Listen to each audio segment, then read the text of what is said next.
We're back with the People Chronicles, and Stacy is joining us today and really opening up about a great story that you have that hopefully a lot of our listeners and viewers can learn from today. Stacy, we left off at 2007. You were getting out of rehab, getting ready to go to prison. And it almost sounds backwards if you're listening to the story correctly, or something that you may or may not know. Who goes to rehab? You think that you're clean and free and everything is running smooth.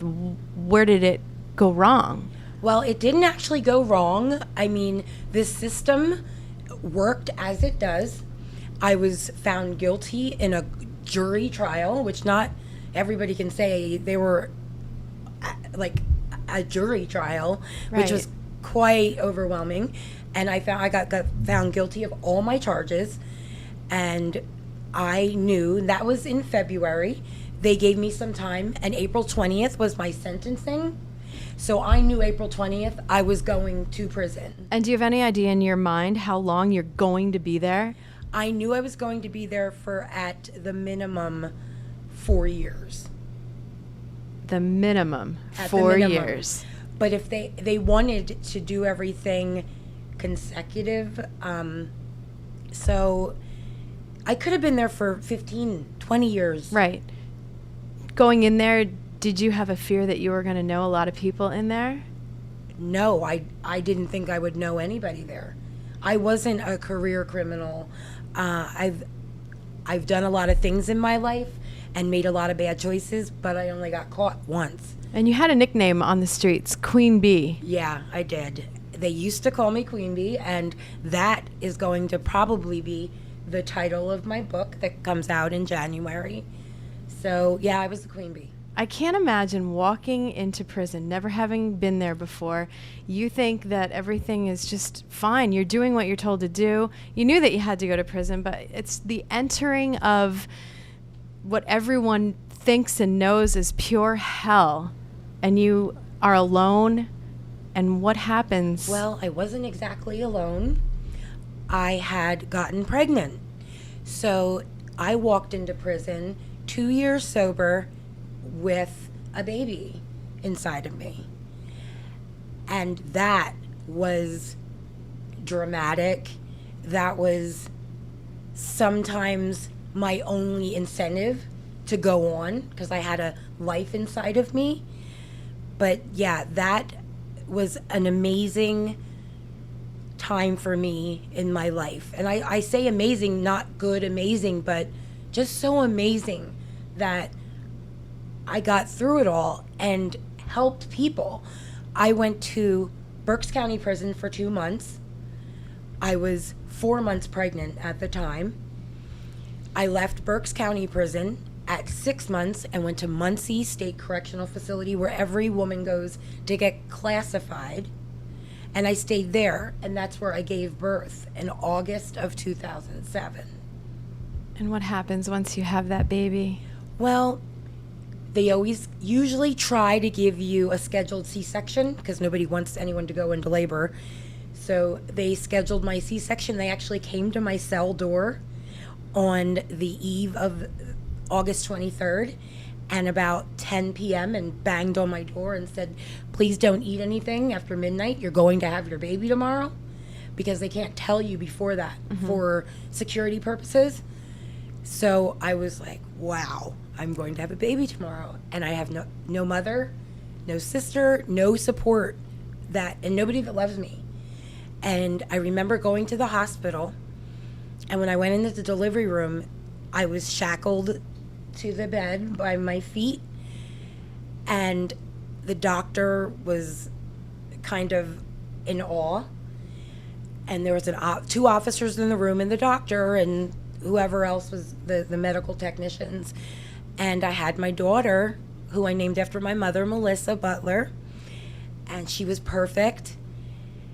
And it was just surreal to have that baby and not have any family support around me. And I remember just thinking, wow, there's so many things I could have done differently. And there's so many people that I can reach, that I can tell my tale to, and they will never have to go through this. But where do you find the energy once you're still in jail? You just gave birth to a baby girl.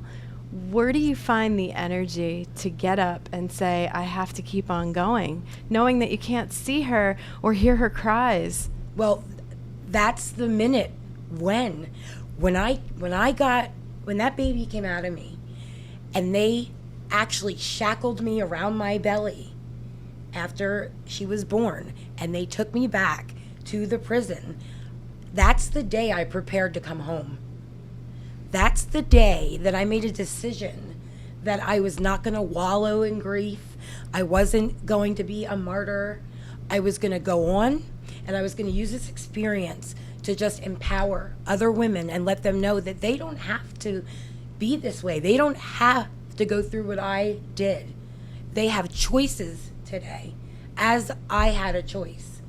And I choose to go on. And I choose to make this all a learning experience.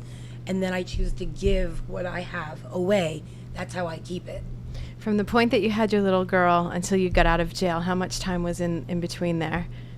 I didn't have my daughter the first 3 years of her life. Okay. And I saw her one time. Oh, Stacy. From one mother to another mother. I don't know how you did it, but I see how you're doing it now.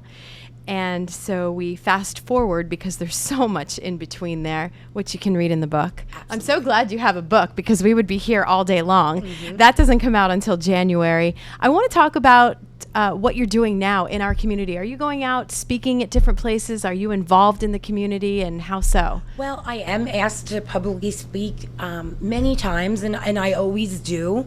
It's part of myself giving back to the community. I'm part of the RISE organization, which is a nonprofit. They're with iLead, the new charter school in Reading.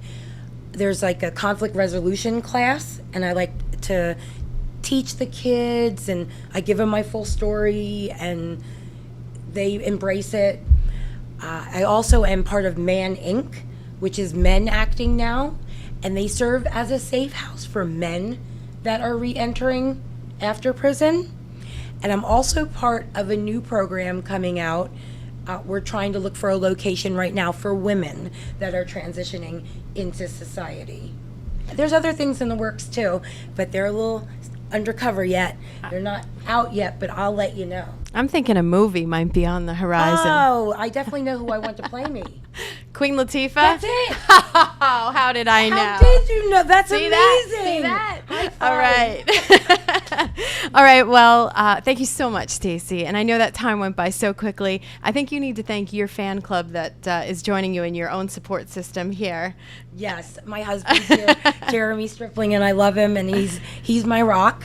And my friend Mark is here, and he's been taking pictures of me since my wedding, and he's like chronicled like me throughout doing these things, and he's been my friend since we've been young kids. So he's here, and I have so much support from my girlfriend Julie Stubler and all my friends out there that I've been friends with me since little girls, in Reading, skipping rope and hopscotch and all those things, and cheerleading, but I love this town.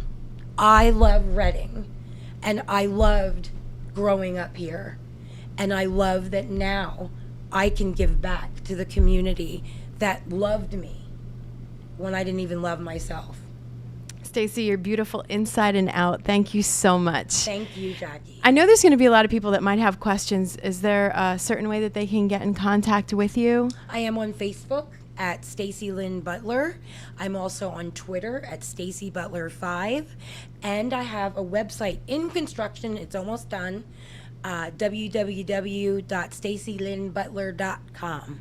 All right, Queen Latifah, we know you're going to get a hold of this video, so don't forget Stacy. That's right. I'm Jackie Hoffman, and these are the People Chronicles.